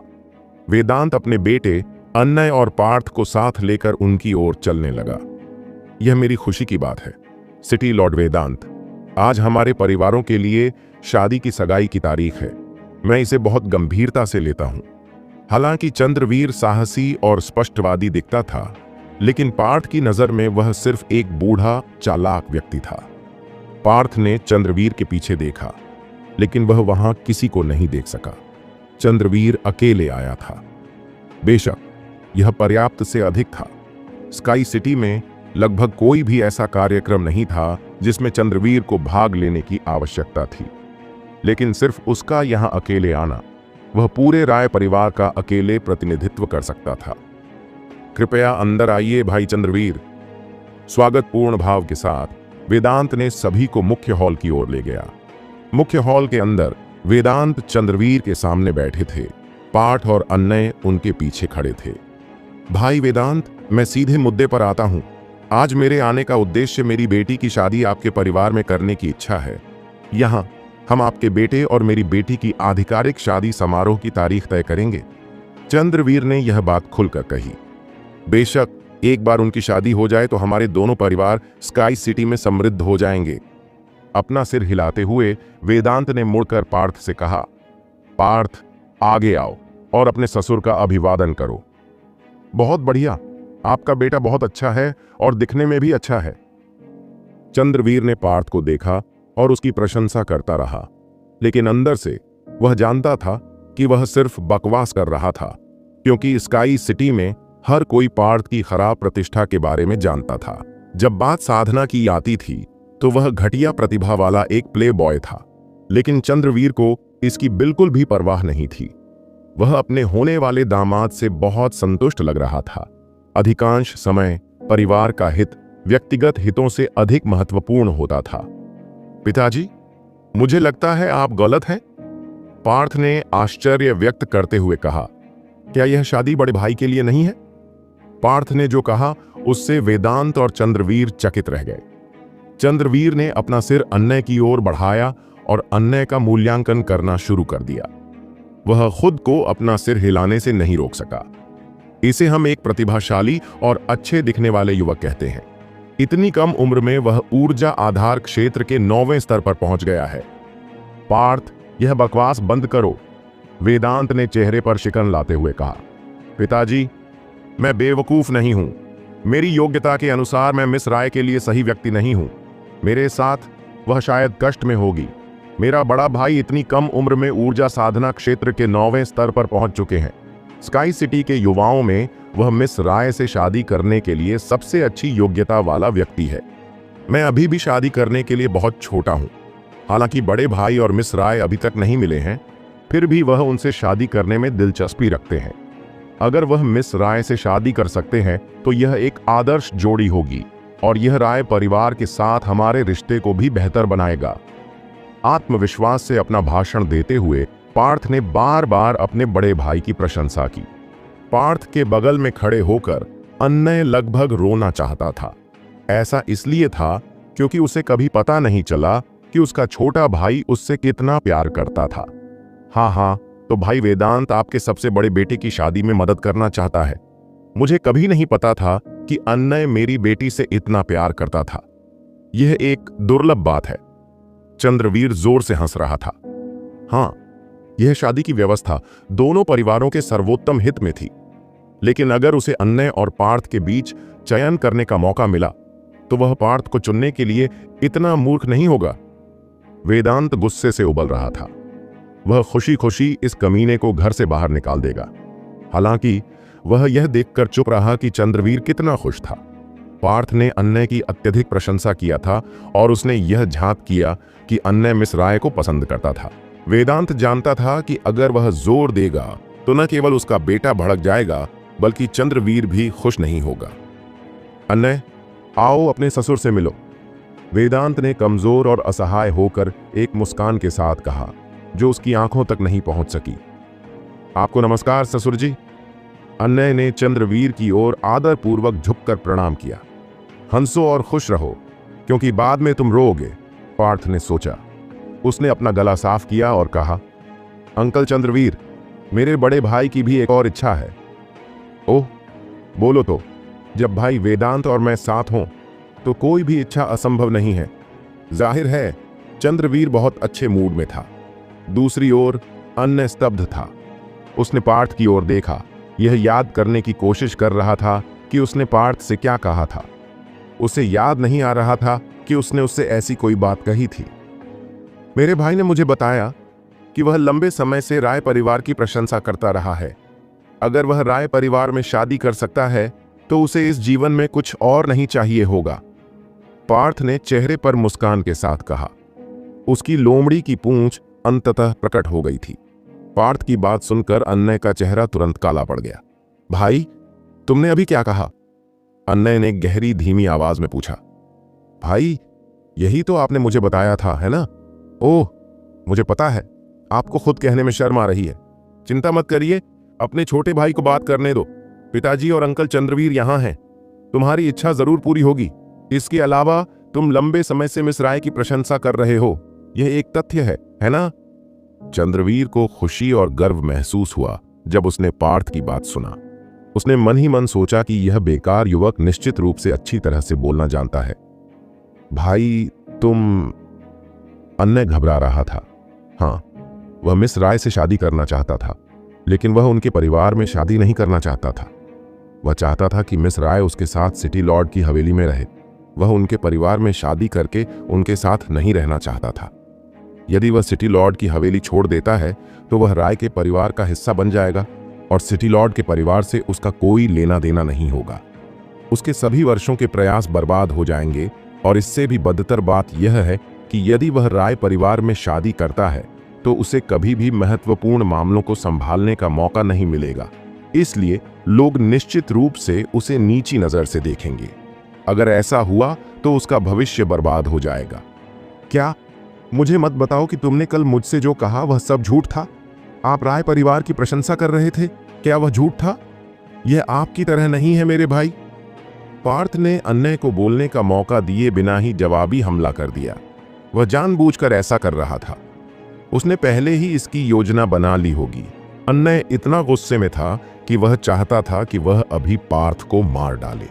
पार्थ ने जो कुछ कहा था उसने उसे वापस न लौटने की दिशा में धकेल दिया। अन्नय मूर्ख नहीं था। वह जानता था कि पार्थ ने उसे धोखा दिया है, लेकिन वह यह नहीं समझ पा रहा था कि यह किशोर, जिसने कभी कुछ अच्छा नहीं किया था, जो हमेशा बेवकूफ़ी करता रहता था, अचानक इतना चतुर कैसे हो गया? उसे धोखा देने के लिए इतना चतुर? तुम अभी भी मुझसे लड़ने में सक्षम होने से बहुत दूर हो। चेहरे पर मुस्कुराहट के साथ उसने मन ही मन सोचा। चूंकि अन्नय उसे मारना चाहता था तो उसे अपने किए की सजा भुगतनी ही पड़ेगी। आज तो बस शुरुआत थी। हाँ, मुझे उम्मीद नहीं था कि आपका सबसे बड़ा बेटा मेरी बेटी से इतना प्यार करेगा। अन्नय की स्काई सिटी में काफी प्रतिष्ठा है, इसलिए यह बहुत अच्छा होगा यदि वह हमारे परिवार में शादी करता है। चूंकि हम एक बड़ा परिवार बन जाएंगे, इसलिए स्काई सिटी में कोई भी हमारी अवज्ञा करने की हिम्मत नहीं करेगा। चंद्रवीर ने जोर से हंसते हुए कहा। इसके विपरीत वेदांत का चेहरा उदास था। जो हुआ वह उसकी उम्मीदों से परे था। सबसे पहले उसने बदल दिया कि मिस राय से कौन शादी करने जा रहा था। फिर उसे पता चला कि उसका दूसरा बेटा राय परिवार में शादी करने जा रहा था। अन्नय, क्या तुमने सचमुच फैसला कर लिया है? वेदांत ने अन्नय को देखा। अगर उसे फैसला करने का मौका मिलता तो वह अन्नय को राय परिवार में शादी नहीं करने देता। मौर्य परिवार के पास स्काई सिटी में कई व्यवसाय थे और अन्नय ने उन्हें प्रबंधित करने में उनकी बहुत मदद किया था। लेकिन वह अन्नय के फैसले का भी सम्मान करना चाहता था। अगर वह यही चाहता था तो उसे सहमत होना होगा। पिताजी, वह वास्तव में यही चाहता है। मैं अच्छी तरह जानता हूं कि मेरा बड़ा भाई क्या सोच रहा है। वह इस समय बहुत खुश होंगे क्योंकि उनकी इच्छा पूरी होने जा रही है। अंकल चंद्रवीर, जब मेरा भाई आपके परिवार में जाएगा तो आपको उसका ख्याल रखना होगा। दूसरे लोगों को उसे नीची नजर से न देखने दें। पार्थ ने अन्नय की ओर से जवाब देने में जल्दबाजी की तथा चंद्रवीर के प्रति अपनी मित्रता दिखाना नहीं भूला। हाँ, चिंता मत करो। मेरे दामाद को नीची नजर से देखने की हिम्मत कौन करेगा? चंद्रवीर ने प्रसन्नतापूर्वक उत्तर दिया। अन्नय ने अपनी मुट्ठी को कसकर बंद कर लिया, जो उसकी लंबी आस्तीन के नीचे छिपी हुई थी। वह गुस्से से उबल रहा था। कोई रास्ता नहीं था जिससे वह गुस्सा न हो जाए। उसकी सारी मेहनत, उसके सारे प्रयास अब बेकार हो गए थे। लेकिन अभी की स्थिति में ऐसा लग रहा था कि उसके पास कोई और रास्ता नहीं था। चंद्रवीर वर्तमान में खुशी से उबल रहा था और अगर उसने मूड खराब करने का फैसला किया तो दोनों परिवारों के बीच संबंध और खराब हो जाएंगे। हाँ, बधाई हो भाई। अंकल चंद्रवीर को बधाई। आज वाकई बहुत खुशी का दिन है। अंकल चंद्रवीर, चूंकि हम एक समझौते पर पहुंच गए हैं तो क्या हमें मिस राय को हमारे साथ शामिल होने के लिए नहीं कहना चाहिए? आइए देखें कि वह कैसी दिखती हैं। पार्थ ने कहा। हाँ, तुम सही हो। मैंने सुना है कि भाई चंद्रवीर की बेटी शायद ही कभी सार्वजनिक रूप से दिखाई देती है। वह वास्तव में एक सम्मानित परिवार की लड़की है। चूंकि हम एक निष्कर्ष पर पहुंच चुके हैं, मुझे लगता है कि हमें अब उससे मिलना चाहिए। वेदांत ने असहाय होकर कहा। वह केवल प्रवाह के साथ जा सकता था। हाँ, मेरी बेटी आर्या आने वाली है। मुझे यकीन है कि वह कुछ ही समय में यहां आ जाएगी। चंद्रवीर दिल खोलकर हंसा। मुख्य हॉल में हर कोई खुश था, सिवाय अन्नय के, जो वहां मुस्कुराते हुए खड़ा था और अपनी सच्ची भावनाओं को छिपाने की कोशिश कर रहा था। वाह, सिर्फ उसके नाम से ही पता चल गया कि वह एक सुशील और सुंदर लड़की होगी। एक इज्जतदार परिवार की लड़की आम लड़की से अलग होगी। वह एक परी जैसी दिखती होगी। भाई, आपको एक अच्छी पत्नी मिली है। पार्थ मिस आर्या की प्रशंसा करता रहा, जिनसे वह पहले कभी नहीं मिला था। हालांकि वह कुछ भी कहना नहीं भूला जिससे अन्नय भड़क जाए। खांसी। पार्थ के शब्दों के बाद चंद्रवीर खांसने लगा। किसी कारण से चंद्रवीर अपनी खांसी को रोक नहीं सका। उसने अभी पी हुई चाय भी खांसकर बाहर निकाल दी। जब उसने पार्थ को उसकी बेटी की प्रशंसा करते हुए उसे एक सौम्य सुंदर परी के रूप में सुना। कमीने, आज जो तूने किया है उसके बाद मैं तुझे आसानी से नहीं छोड़ूंगा। अन्नय उस समय बेहद गुस्से में था। वह पार्थ को तुरंत राख में बदल सकता था। अन्नय, वेदांत और चंद्रवीर, सभी को आज पार्थ ने धोखा दिया था। केवल एक चीज जो वह समझ नहीं पाया वह यह थी कि यह छोटा मूर्ख अचानक किसी प्रतिभाशाली व्यक्ति में कैसे बदल गया। लेकिन अब कुछ भी बदलने के लिए बहुत देर हो चुकी थी, क्योंकि वह केवल यह आशा कर सकता था कि मिस आर्या एक सौम्य और सुंदर लड़की थी। अगर वह वास्तव में सुंदर थी तो यह उसके मूड को फिर से ठीक करने वाली बात हो सकती थी। मिस आर्या यहां आ गई हैं। कुछ ही क्षण बाद गार्डों की घोषणा के साथ बैंगनी कपड़े पहने एक लड़की अंदर आई। मौर्य परिवार के तीनों सदस्यों ने अपना सिर लड़की की ओर घुमाया और जब उन्होंने लड़की को देखा तो उनकी सारी मुस्कान गायब हो गई। टकराना! वेदांत का पीने का गिलास फर्श पर गिर गया। उसने जो कुछ देखा वह उसके मजबूत दिमाग के बावजूद उसे भी चौंकाने में सक्षम था। पार्थ जोर से खांसा। उसके सामने खड़ी लड़की 8 फीट लंबी थी और उसने अपने पिता के मांसल शरीर को पूरी तरह से विरासत में लिया था। और बस इतना ही नहीं, वह एक मजबूत आदमी की तरह भी दिख रही थी, जिसका वजन कम से कम 300 पाउंड था। एक मांसल शरीर होना ठीक है, लेकिन आप आसमान की ओर इशारा करती हुई चोटी क्यों बांधेंगे? क्या आपको सचमुच लगता है कि इससे आप लंबे दिखेंगे?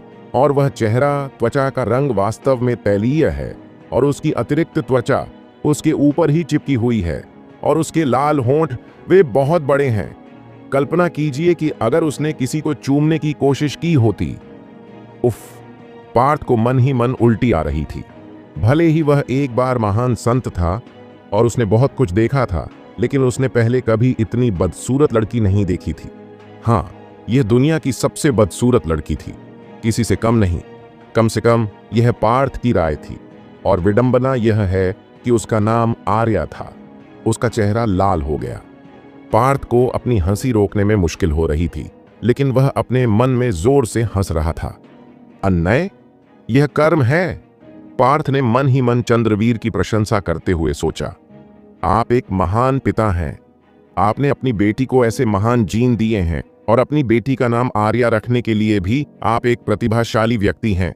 उसके बारे में कुछ भी इस नाम से मेल नहीं खाता। जल्दी करो, मिस आर्या को उसकी सीट तक ले चलो, वेदांत ने खांसते हुए और अस्वाभाविक चेहरे का भाव बनाते हुए कहा। साथ ही उसे खुशी भी हुई कि पार्थ वह नहीं था जो इस लड़की से शादी करने जा रहा था, और सौभाग्य से यह अन्य था जो उनके परिवार में शादी कर रहा था। अगर मिस आर्या मौर्य परिवार में शादी करने वाली होती तो हर कोई उसे नीची नजर से देखता। हाँ, आर्या, जल्दी करो और अपने भावी पति से मिलो, चंद्रवीर ने अपने चेहरे पर बड़ी मुस्कान के साथ कहा। जब वह आर्या को अन्य के पास ले गया, सुंदर अन्य को देखते हुए आर्या की आंखें चमकते सितारों से भर गईं। वह बड़े कदमों से अन्य की ओर चली और उसकी बांह पकड़कर बोली, मेरे प्यारे पति, मैं पहली बार सिटी लॉर्ड की हवेली में आई हूं। आपको मुझे चारों ओर दिखाना होगा, उसने सबसे मीठी आवाज में कहा जो वह जुटा सकती थी। पार्थ के मुंह से खून लगभग निकल आया।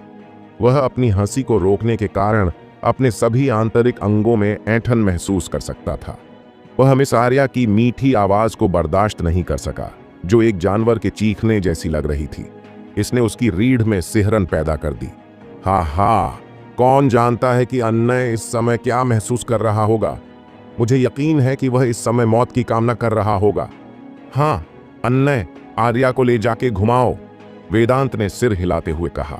हाँ पिताजी, अन्य की आवाज कांप रही थी। कमरे में मौजूद हर कोई यह देख सकता था। उसका चेहरा लाल हो गया और शक्तिशाली 9वें स्तर के ऊर्जा आधार क्षेत्र योद्धा को आर्या ने कमरे से बाहर खींच लिया। मैं आपको शुभकामनाएं देता हूं भाई। पीछे से पार्थ का अभिवादन सुनकर अन्य लगभग जमीन पर गिर पड़ा। पिताजी, अंकल चंद्रवीर, चूंकि हमने फैसला कर लिया है, मुझे लगता है कि एक तारीख चुनना और शादी समारोह संपन्न करना अच्छा रहेगा, पार्थ ने सुझाव दिया। ठीक है, कल एक अच्छी तारीख है, क्योंकि हम कल ही शादी समारोह आयोजित करेंगे, चंद्रवीर ने कहा। वाह! अन्य, जो कमरे से ज्यादा दूर नहीं था, चंद्रवीर की बात सुनकर तुरंत जमीन पर गिर पड़ा। अंकल, चंद्रवीर सही कह रहे हैं। ऐसे खुशी के पल के लिए हमें यह काम जल्दी से जल्दी करना होगा। पिताजी, आप और अंकल चंद्रवीर आगे बढ़ें और मैं विदा लेता हूं। पार्थ ने हाथ जोड़कर अभिवादन किया और चला गया। पार्थ की पीठ की ओर भौहें सिकोड़कर देखते हुए वेदांत समझ नहीं पाया कि असली मकसद क्या था। यह बहुत स्पष्ट था कि पार्थ ने यह सब जानबूझकर किया था। वह यह नहीं समझ सका कि पार्थ अन्य को क्यों फंसाना चाहता था, जबकि अन्य इतने लंबे समय से पार्थ के साथ इतना अच्छा व्यवहार कर रहा था। और इससे भी अधिक चौंकाने वाली बात यह थी कि पार्थ का व्यवहार उसके परिचित व्यवहार से अलग था। जहां तक अन्य का सवाल है, वह केवल एक शांत आह भर सकता था और बाद में बदला लेने का कोई तरीका सोच सकता था। पार्थ मुख्य हॉल से निकलकर अपने आंगन में वापस आ गया। हाँ, अन्य, आर्या, यह बहुत मजेदार है। मुझे तुम्हें फंसाने के लिए दोष मत दो। अन्य, तुम ही हो जिसने इसे शुरू किया। अब तुम दर्द महसूस कर सकते हो। लगातार हंसते हुए और उस बदसूरत दृश्य की कल्पना करते हुए जब आर्या ने अन्नय को पकड़ लिया, उसे उल्टी जैसा महसूस हुआ, लेकिन साथ ही बदले की भावना ने उसे खुश भी कर दिया। पार्थ जानता था कि इस तरह से बदला लेना अन्नय को मारने से कहीं बेहतर है। पार्थ को अब अपने भाई द्वारा उसे मारने की कोशिश के बारे में बुरा नहीं लगा। बेशक यह अंत नहीं था। चूंकि अन्नय उसे मारना चाहता था, इसलिए उसके लिए एकमात्र नियति पार्थ द्वारा मारा जाना था।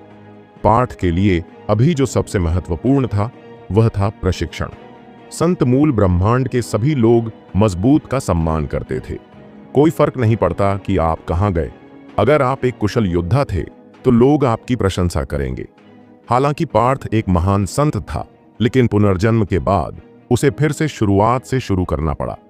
अब वह ऊर्जा आधार क्षेत्र के 8वें स्तर पर एक कमजोर व्यक्ति था। अपने कमरे में लौटकर पार्थ ने दरवाजा बंद कर लिया और बिस्तर पर पैर मोड़कर बैठ गया। साधना के मार्ग पर सबसे महत्वपूर्ण बात यह थी कि किस प्रकार के तकनीक का उपयोग किया गया। तकनीक का स्तर जितना ऊंचा होगा, बाद में आपकी उपलब्धियां उतनी ही अधिक होंगी। एक समय में महान संत होने के नाते पार्थ ने कई तकनीक एकत्र किया था। अगर वह सिर्फ एक तकनीक दिखा दे तो स्काई सिटी के सभी लोग उसके लिए लड़ेंगे।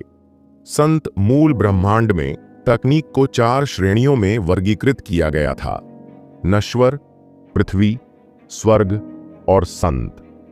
पार्थ संत श्रेणी में 3 तकनीक जानता था। उनमें से प्रत्येक को मापा भी नहीं जा सकता था। यहां तक कि दिव्य महाद्वीप के सबसे प्राचीन परिवारों के तकनीक भी इन 3 तकनीकों के साथ तुलना नहीं कर सकते थे। हालांकि पार्थ ने इन 3 तकनीकों को सीखने न करने का फैसला किया। यहां तक कि अपने पिछले जीवन में अभ्यास करते समय भी उसने इन्हें त्याग दिया था। ऐसा इसलिए था क्योंकि उसके पास एक और तकनीक था, ड्रैगन परिवर्तन तकनीक। पार्थ ने अपने पिछले जीवन के दौरान कुछ प्राचीन खंडहरों में यह तकनीक पाया था। शक्तिशाली ड्रैगन परिवर्तन तकनीक प्राचीन काल से विरासत में मिला था। पार्थ के आकलन के अनुसार इस तकनीक की क्षमता संत श्रेणी से कहीं अधिक थी। यह उस स्तर तक पहुंच गई थी जिसके बारे में खुद उसे भी पता नहीं था। यदि कोई इस तकनीक को सीखना चाहता है तो एक सख्त शर्त थी, और वह यह कि उसे शुरू से ही शुरू करना होगा। जब पार्थ ने अपने पिछले जीवन में यह तकनीक प्राप्त किया तो वह पहले से ही एक संत था। अपनी दृढ़ इच्छा शक्ति के बावजूद उसने शुरू से ही एक नए तकनीक का अभ्यास करने के लिए अपनी सारी साधना को छोड़ने की हिम्मत नहीं की। अपने पिछले जीवन में यह उसका सबसे बड़ा अफसोस था, इस तकनीक को विकसित करने में सक्षम नहीं होना। लेकिन चूंकि अब उसका पुनर्जन्म हुआ था, इसलिए वह इस अवसर का उपयोग इस तकनीक का अभ्यास करने के लिए करेगा। वह अभी केवल ऊर्जा आधार क्षेत्र में था और उसने अभी तक अपना ऊर्जा सागर और नश्वर कोर नहीं बनाया था। वह ड्रैगन परिवर्तन तकनीक के साथ साधना करने के लिए एक अच्छे बिंदु पर था। पार्थ ने ड्रैगन परिवर्तन तकनीक की स्क्रिप्ट को याद कर लिया था और मानसिक रूप से एक ही विचार से वे चमत्कारी स्क्रिप्ट उसके दिमाग में प्रकट होने लगे। ये शक्तिशाली तकनीक बहुत शक्तिशाली था। स्क्रिप्ट के अनुसार ड्रैगन परिवर्तन तकनीक की साधना के बाद इस दुनिया में किसी भी प्रकार के रक्त में विलय किया जा सकता था। हजारों रक्त प्रकारों के साथ विलय करना संभव था और सिर्फ इन लाभों ने ही उसके दिमाग को आश्चर्यचकित कर दिया था। जो लोग ड्रैगन परिवर्तन तकनीक सीखते थे वे अपने डेनेटियन के अंदर एक ड्रैगन मार्क बनाते थे। एक ड्रैगन मार्क उपयोगकर्ता की ताकत को 10,000 पाउंड तक बढ़ा देता था और बनने वाले ड्रैगन मार्क्स की अधिकतम संख्या 1,08,000 थी। इससे भी अधिक तकनीक के अनुसार एक बार सभी 1,08,000 9,000 ड्रैगन मार्क्स बन जाने पर कोई भी ड्रैगन गेट को तोड़कर ड्रैगन बनने में सक्षम हो जाएगा। एक ड्रैगन मार्क किसी व्यक्ति की ताकत को 10,000 पाउंड तक बढ़ा सकता है और यह कल्पना करना कठिन था कि यदि सभी 1,08,000 ड्रैगन मार्क को मिला दिया जाए तो वह कितना शक्तिशाली हो जाएगा। यहाँ तक कि पार्थ, जो कभी सबसे शक्तिशाली संत था, इस बारे में सोचकर थोड़ा डर गया। अगर वह कभी इस स्तर तक पहुंच गया तो वह आसानी से एक ही बार में पूरी दुनिया को नष्ट कर सकता था। ड्रैगन परिवर्तन तकनीक भी व्यक्ति के शरीर को मजबूत करेगा। जो लोग इस तकनीक को विकसित करते हैं उनके शरीर को सबसे प्रभावी तरीके से प्रशिक्षित किया जाएगा। मेरे इस शरीर को इतनी सारी अलग अलग गोलियां खिलाई गई हैं और हालांकि गोलियों को मेरे शरीर द्वारा अवशोषित कर लिया गया है, फिर भी यह बहुत कमजोर है। मुझे यकीन नहीं है कि यह ड्रैगन परिवर्तन तकनीक की साधना के प्रभाव का सामना कर सकता है। पार्थ ने मन ही मन सोचा। जैसे ही उसने धीरे धीरे ड्रैगन परिवर्तन तकनीक की साधना शुरू की, जैसे ही उसने साधना शुरू की, वह अपने शरीर के भीतर आध्यात्मिक शक्ति को चारों ओर प्रवाहित होते हुए महसूस कर सका। छोटे साथ, बड़े साथ प्रभाव के भंवर में तब्दील हो जाएंगे, अशुद्धियां त्याग दी जाएंगी। ड्रैगन परिवर्तन तकनीक में यही लिखा था। पार्थ के नियंत्रण में उसने अपने शरीर के भीतर 2 क्षेत्र बनाए। एक क्षेत्र में उसकी आध्यात्मिक शक्ति 7 बार दक्षिणावर्त प्रवाहित हुई और दूसरे क्षेत्र में उसकी आध्यात्मिक शक्ति 7 बार वामावर्त प्रवाहित हुई। ऐसा करते ही पार्थ साधना की अवस्था में डूब गया, जहां उसका शरीर एक मशीन की तरह हो गया जो बिना रुके भयावह गति से काम कर रहा था। पोंग! आध्यात्मिक शक्ति के 2 अलग अलग प्रवाह एक दूसरे से टकराए, जिससे उसके दांतियन के भीतर एक भंवर बन गया और यह भंवर पार्थ के पूरे शरीर के चारों ओर फैल गया। उफ! पार्थ को चोट के कारण मुंह से खून की उल्टी होने लगी। साथ ही उसके शरीर में तेज दर्द भी हुआ। उसके खून का रंग काला था, जो उसके शरीर के अंदर की अशुद्धियों के बाहर निकल जाने का परिणाम था। ड्रैगन परिवर्तन तकनीक वास्तव में शक्तिशाली है। ये केवल पहला कदम है और इसने मुझे बहुत दर्द दिया, लेकिन ये सब इसके लायक था।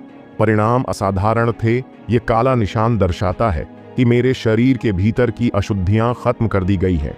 चलो जारी रखते हैं।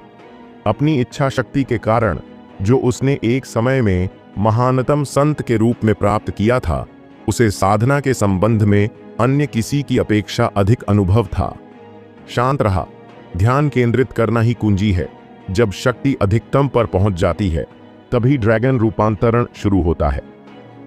ड्रैगन रूपांतरण की तकनीक उसके दिमाग में चल रही थी। साधना के कारण उसका शरीर वर्तमान में बहुत दर्द सहन कर रहा था, लेकिन पार्थ के लिए दर्द के इस स्तर का कोई मतलब नहीं था। 4 घंटे बाद दरार। पार्थ के शरीर के भीतर एक स्पष्ट दरार की आवाज सुनी जा सकती थी।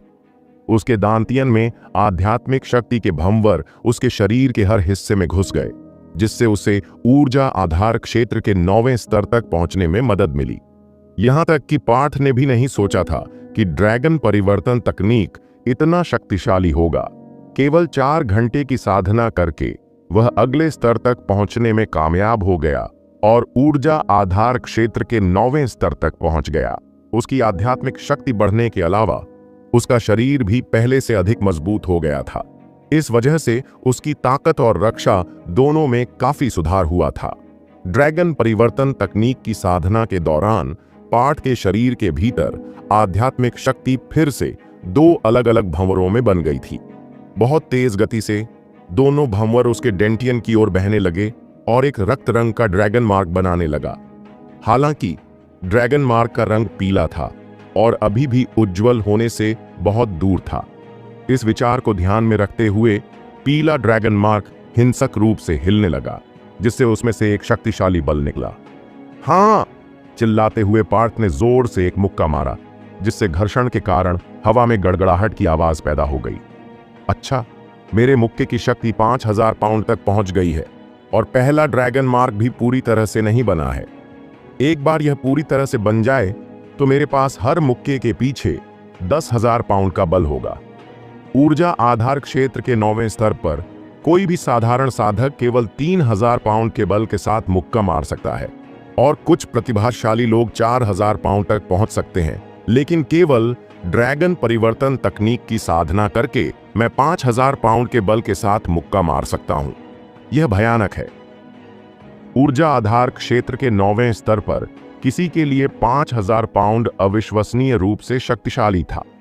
इसके साथ पार्थ एक ऊर्जा आधार क्षेत्र मास्टर के साथ एक समान मुकाबला कर सकता था। गहरी सांस लेते हुए पार्थ ने साधना बंद कर दी। साधना के बारे में उसे अच्छी जानकारी थी और वह नींव रखने के महत्व को जानता था। साधना के मार्ग पर उसे जल्दबाजी करने के बजाय इसे चरण दर चरण करना था। उसने अभी अभी ड्रैगन परिवर्तन तकनीक की साधना शुरू किया था और उसने पहले ही एक आंशिक ड्रैगन मार्ग बना लिया था। यह उसे अभी संतुष्ट करने के लिए पर्याप्त था। एक योद्धा को साधना के लिए बहुत सारे संसाधनों की आवश्यकता होती थी। गोलियां, औषधियां, अमृत, ये सभी उसके पास होने चाहिए थे।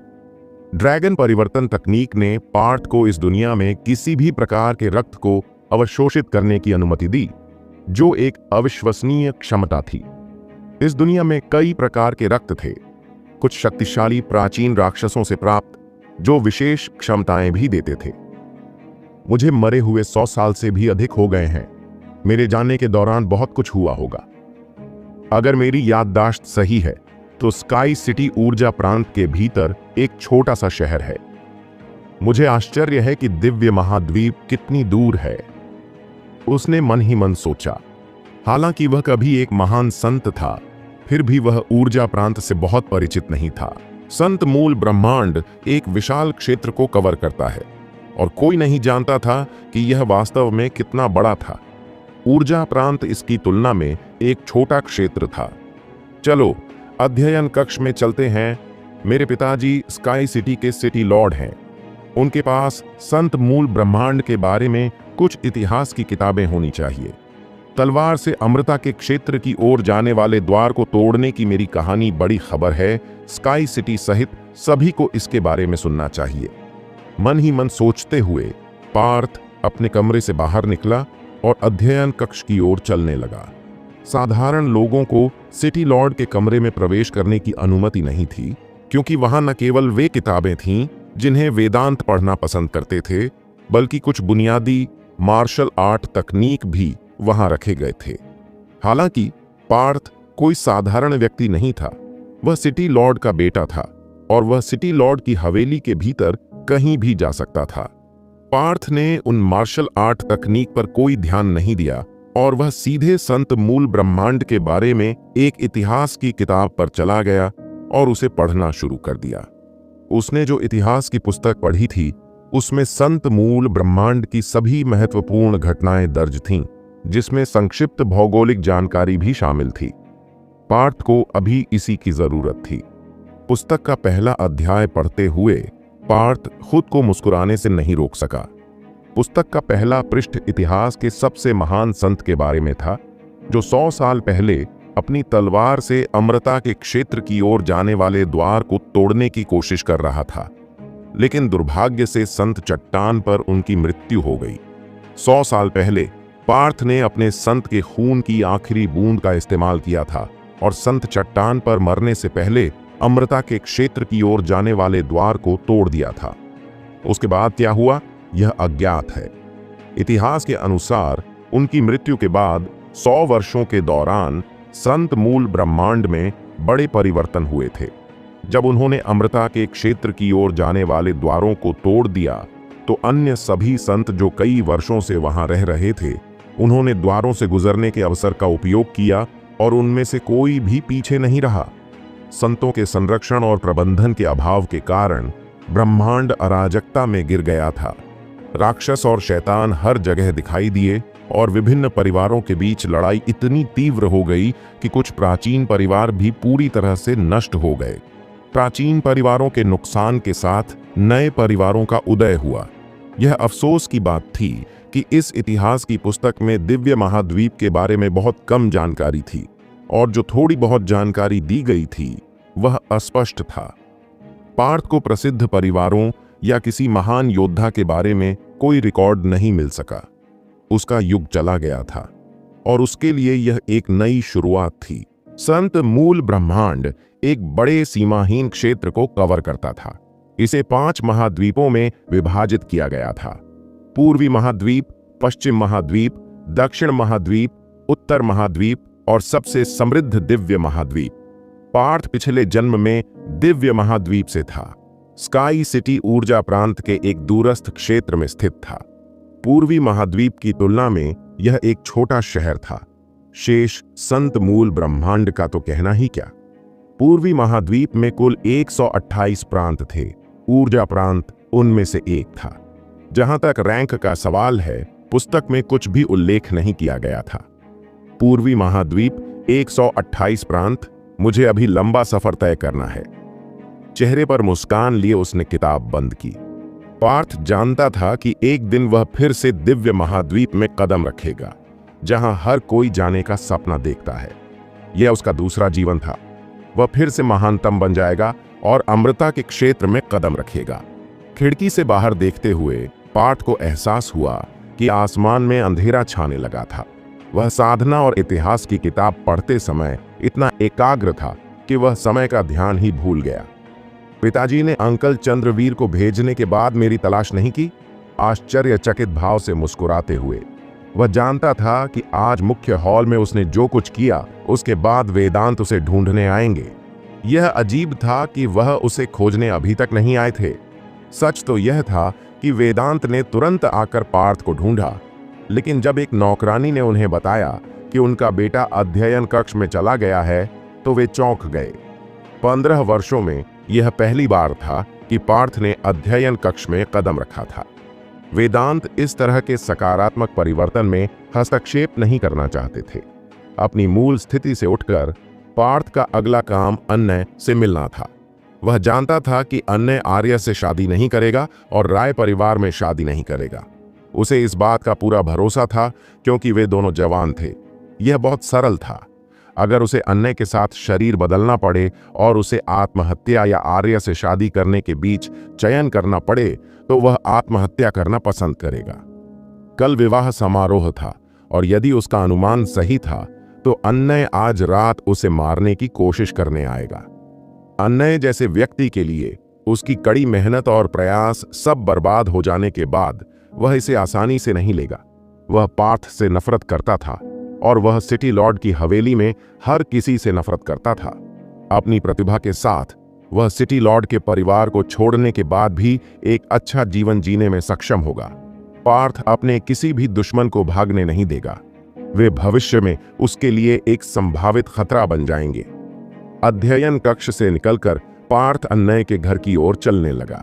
सिटी लॉर्ड के पालक पुत्र के रूप में अन्य का परिवार में उच्च स्थान था, इसलिए उसके पास अपना घर भी था, जिसके आसपास का वातावरण साधना के लिए अच्छा था। अन्य ने काला सूट पहन लिया था और वह चांदनी रात में अपने घर के परिसर में खड़ा था। उसके चेहरे पर उदासी थी और उसकी आंखें सांप की तरह हमला करने को तैयार थीं। पार्थ, तुमने सब कुछ बर्बाद कर दिया। देर सवेर मैं अपना बदला लूंगा। एक दिन यह पूरी हवेली मेरी होगी। गुस्से से भरी आवाज में खुद से बात करते हुए और अपनी मुट्ठी को कसकर बंद करते हुए अन्य का शरीर कांप रहा था, क्योंकि उसे पिछली घटनाएं याद आ रही थीं कि कैसे उसे एक दिन के लिए उस बदसूरत लड़की के साथ रहना पड़ा था। यह उसके शरीर और आत्मा दोनों के लिए यातना थी। उसने यह कल्पना करने की हिम्मत नहीं की कि क्या होगा यदि वह वास्तव में आर्या से शादी कर ले और राय परिवार के साथ रहे।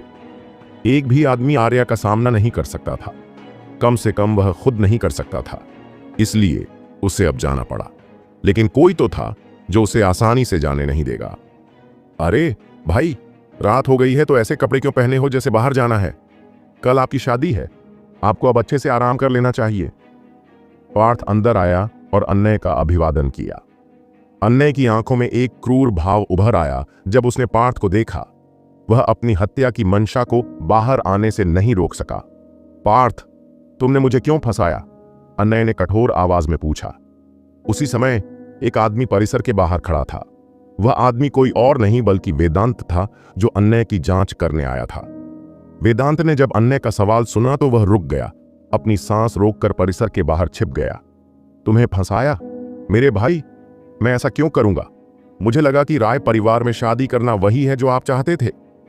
मैं आपकी मदद कर रहा था। बस मिस आर्या के शरीर को देखो। यह हमें बताता है कि जब आप उनके परिवार में शादी करोगे तो आपको भोजन के बारे में चिंता करने की जरूरत नहीं होगी, और आपको इसके लिए मुझे धन्यवाद देना चाहिए। पार्थ ने बिना किसी शर्म के गंभीर स्वर में कहा, बस मेरे सामने उस बदसूरत लड़की का जिक्र फिर से मत करना। कल तुमने मुझे इस शादी में तुम्हारी जगह लेने के लिए कहा था, लेकिन तुमने उनके परिवार में शादी करने के बारे में कभी कुछ नहीं कहा।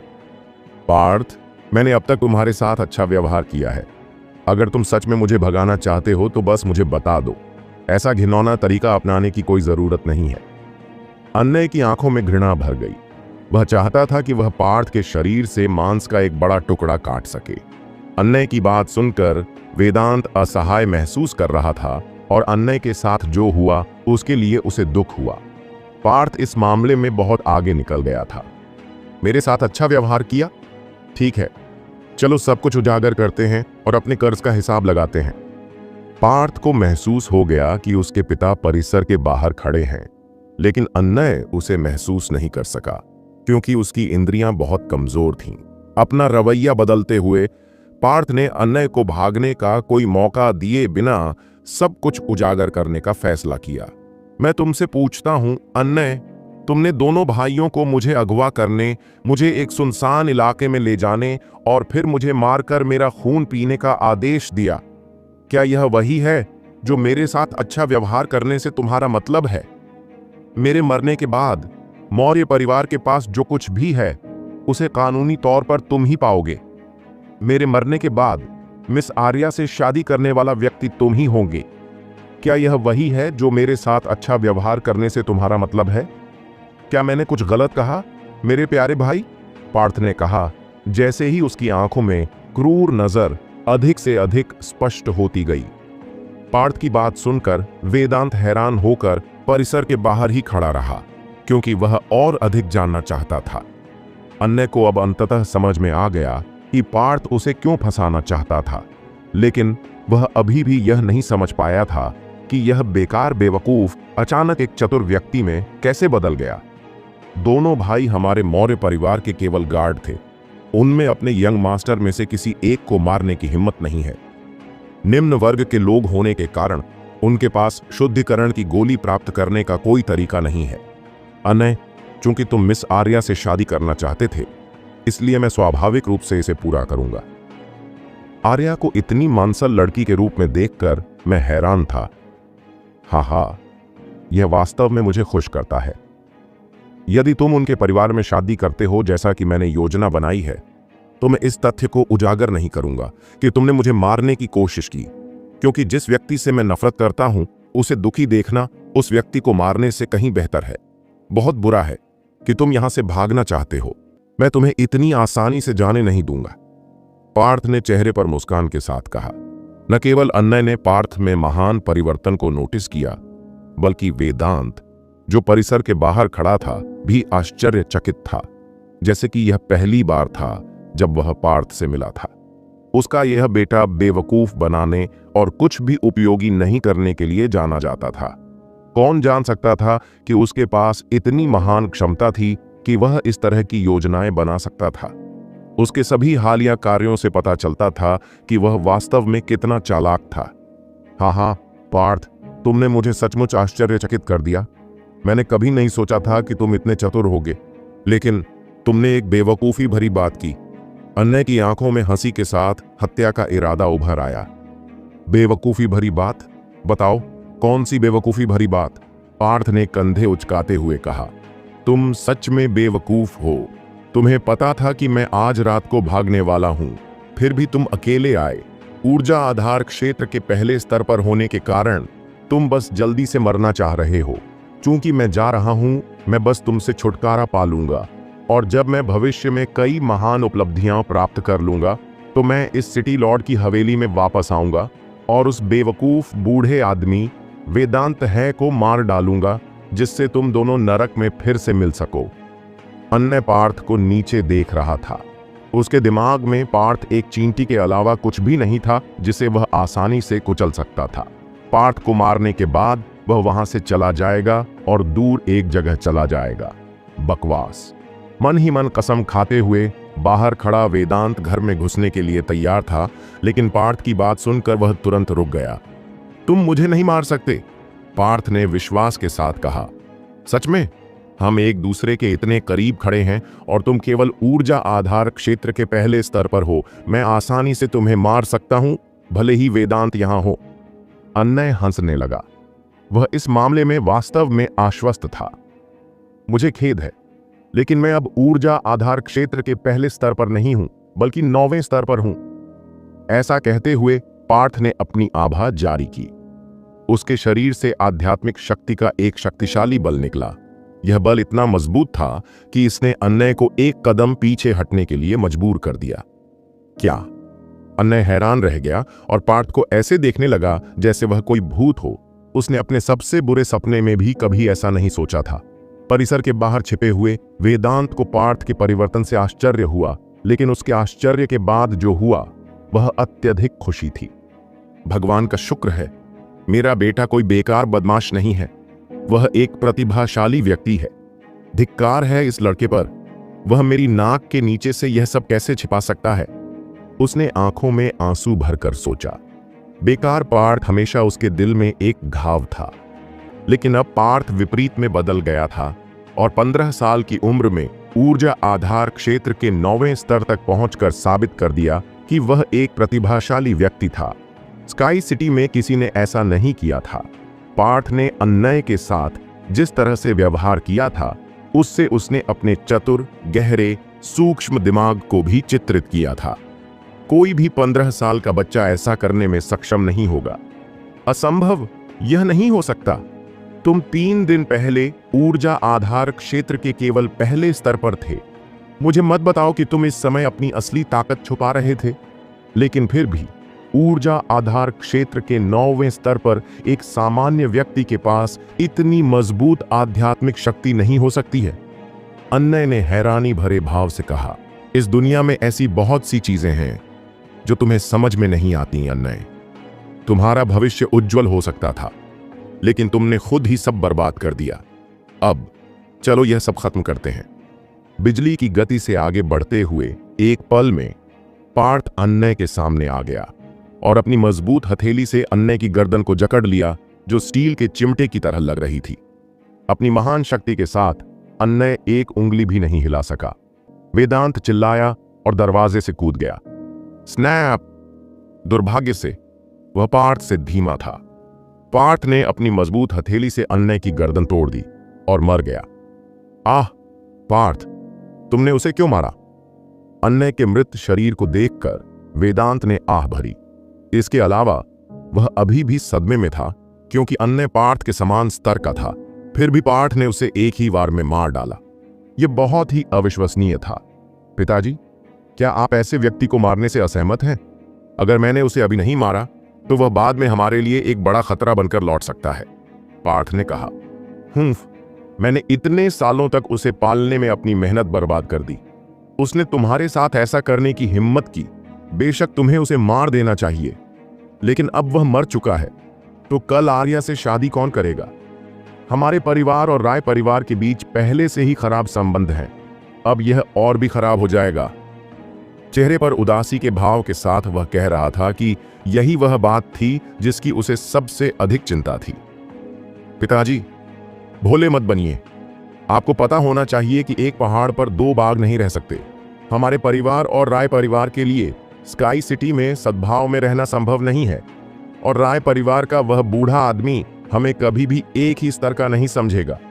उसने हमें दिन दहाड़े अपमानित भी किया, तो हम उनके साथ अच्छा व्यवहार क्यों करें? पार्थ ने चेहरे पर मुस्कान के साथ कहा। हमारा अपमान किया? वेदांत हैरान था। पिताजी, चंद्रवीर के चेहरे पर मासूमियत देखकर धोखा मत खाइए। वह किसी और की तुलना में अधिक चालाक है। आज की शादी में आर्या का दिखाई देना हमारे परिवार का अपमान है। हमारा परिवार स्काई सिटी में एक उच्च वर्ग का परिवार है, और अगर हमने उसे अपने परिवार में शादी करने दिया तो हम सभी के लिए हंसी का पात्र बन जाएंगे। हमारे परिवार की प्रतिष्ठा खराब हो जाएगी। अगर हम अन्नय को उनके परिवार में शादी करने देंगे तो यह और भी बुरा होगा। अपनी आंखों में एक बुद्धिमान नजर के साथ बोलते हुए, वह बदसूरत लड़की हमारा अपमान करने का प्रतीक है। मुझे संदेह है कि वह लड़की चंद्रवीर की बेटी नहीं है। उनका परिवार स्काई सिटी में एक प्रसिद्ध परिवार है, इसलिए यदि उनकी एक बदसूरत बेटी थी तो कोई भी इसका उल्लेख क्यों नहीं करेगा। अगर शादी वास्तव में हुई तो कोई फर्क नहीं पड़ता कि वह हमारे परिवार में शादी करती है या अन्नय ने उनके परिवार में शादी की। परिणाम वही होगा, हम सभी के लिए हंसी का पात्र बन जाएंगे। पार्थ के स्पष्टीकरण के बाद वेदांत को अचानक समझ आ गया। उसे लगा कि कुछ ठीक नहीं है, लेकिन उसने कभी पार्थ की तरह नहीं सोचा था। अब उसे समझ आ गया। शुरू में वह दोनों परिवारों के बीच संबंध सुधारना चाहता था, लेकिन उसकी जानकारी के बिना उसे राय परिवार द्वारा लगभग अपमानित किया गया था। एक पहाड़ पर दो बाघ नहीं रह सकते। सिटी लॉर्ड का परिवार और राय परिवार एक साथ नहीं रह सकते। पार्थ, तुम कब से इतने चतुर हो गए?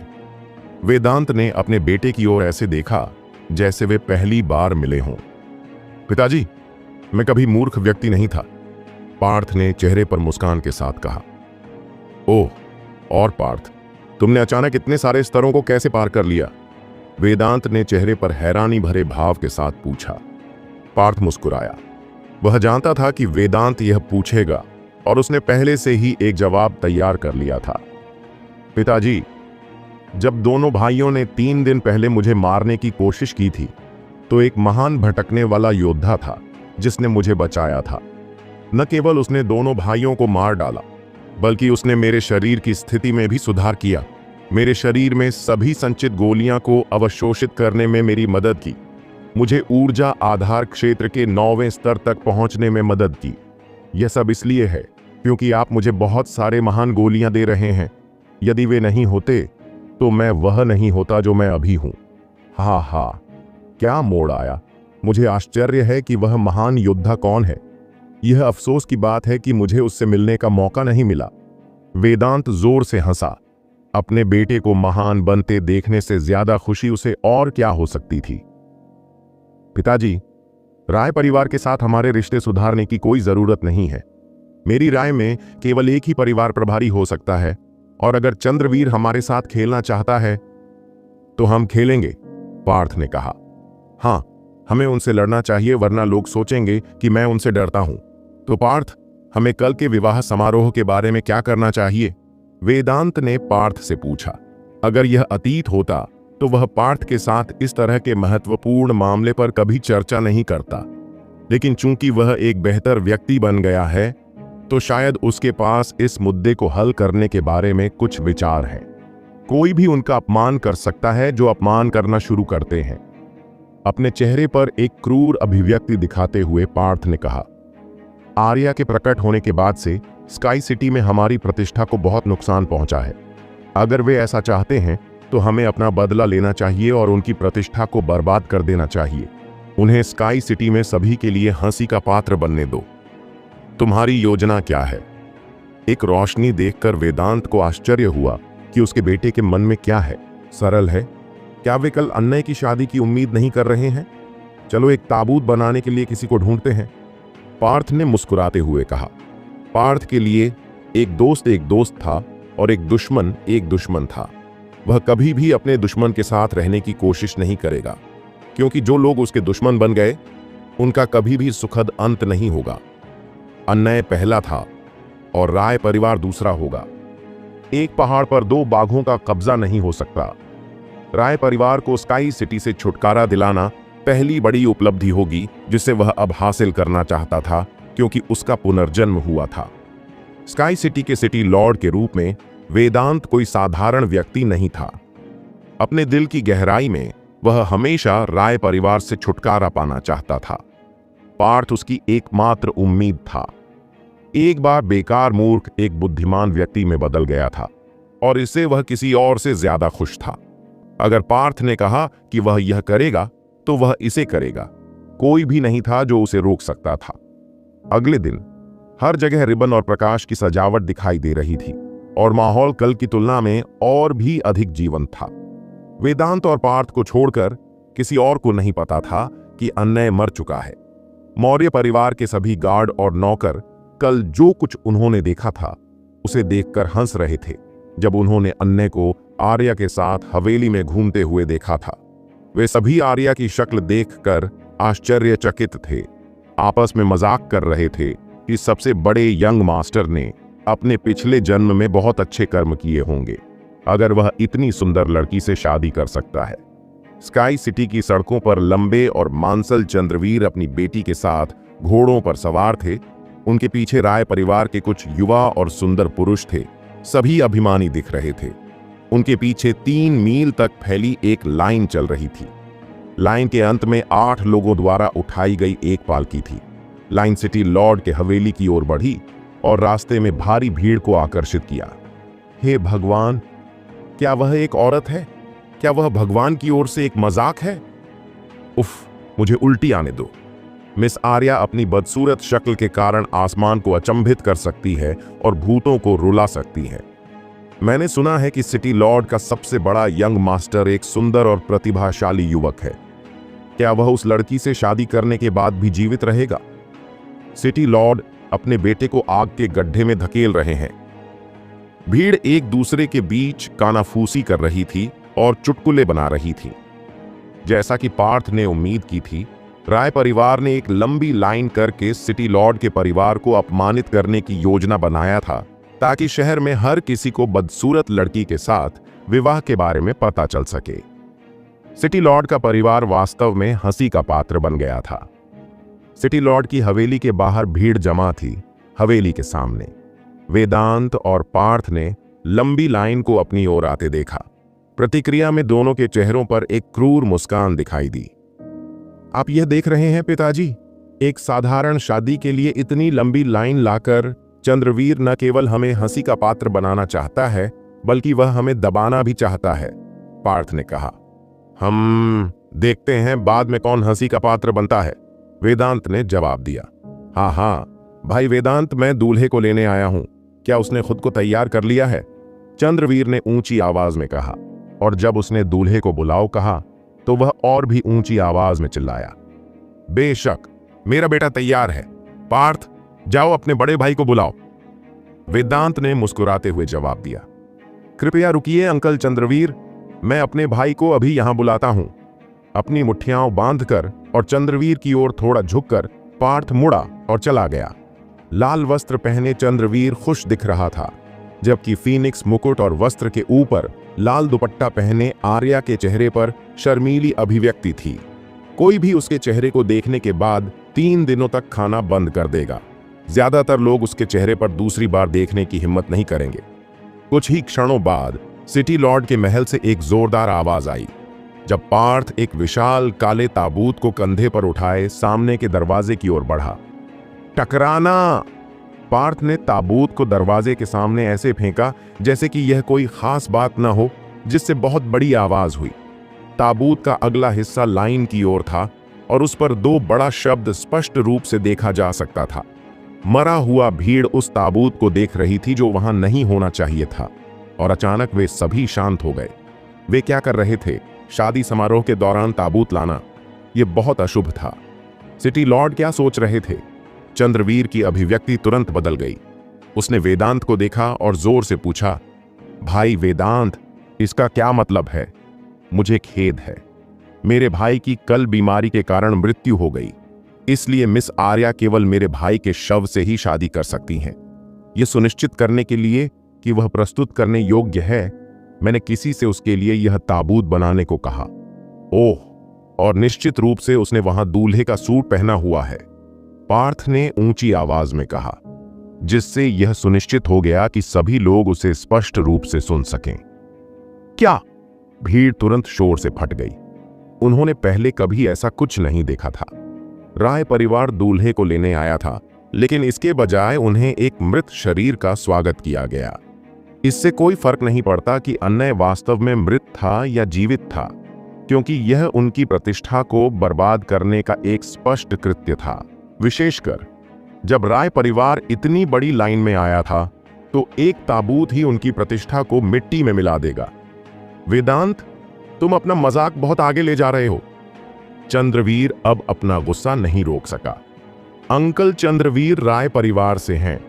आप कैसे कह सकते हैं कि हम मजाक कर रहे हैं? आप यहां दूल्हे को लेने आए थे, लेकिन आपने कभी उसके जीवित या मृत होने के बारे में कुछ नहीं बताया। पार्थ की बात सुनकर आसपास के लोगों को ऐसा लगा जैसे उनके मुंह से खून निकल रहा हो। यह किस तरह का स्पष्टीकरण था? वेदांत, तुम और तुम्हारा बेटा मुझे बेवकूफ बनाने की कोशिश मत करो। अन्य एक 9वें स्तर का ऊर्जा आधार क्षेत्र का मास्टर है। वह कल जीवित था, उसके लिए इतनी जल्दी मरने का कोई रास्ता नहीं है, चंद्रवीर ने ठंडे स्वर में कहा। ताबूत में जो शव है वह अन्य का है। और अगर आपको मेरी बात पर विश्वास नहीं है तो आप इसे खोलकर खुद ही जांच सकते हैं। आखिरकार वह आपके परिवार के सदस्यों में से एक है। उदासीनता से बोलते हुए पार्थ ने अपना दोस्ताना लहजा बनाए रखा, जबकि वेदांत चुप रहा और अपने बेटे को सब कुछ संभालने दिया। वेदांत अपने बेटे के प्रदर्शन से बहुत संतुष्ट थे। चंद्रवीर जैसे व्यक्ति का सामना करना और फिर भी सामान्य रूप से बात करने में सक्षम होना, यहां तक कि उसके साथ बहस करना, ऐसा कुछ नहीं था जो एक साधारण आदमी कर सकता था। किसी को पता होना चाहिए कि चंद्रवीर और वेदांत एक ही स्तर पर थे, ऊर्जा सागर क्षेत्र के शिखर पर। अरे, हम यहां दूल्हे को लेने आए थे, लेकिन सिटी लॉर्ड ने हमें एक ताबूत दे दिया। यह हमारा अपमान है, राय परिवार का एक युवक जोर से गाली दे रहा था। हाँ, ठीक कहा मेरे दोस्त। जिस बारे में बात कर रहा हूं वह तुम्हारा परिवार है, जिसने सबसे पहले हमारे परिवार का अपमान किया। सब लोग अच्छी तरह से देखो, इस आर्या के चेहरे को देखो। क्या इस तरह तुम हमारे परिवार के प्रति अपनी ईमानदारी दिखाओगे? मैं यहां सभी पुरुषों से पूछना चाहता हूं, अगर मैं इस बदसूरत लड़की को तुम्हें दे दूं और तुमसे कहूं कि तुम उससे शादी करो, वो भी मुफ्त में, क्या तुम में से कोई अपमानित महसूस करेगा? जो लोग उससे शादी करने को तैयार हैं वे अभी आगे आए।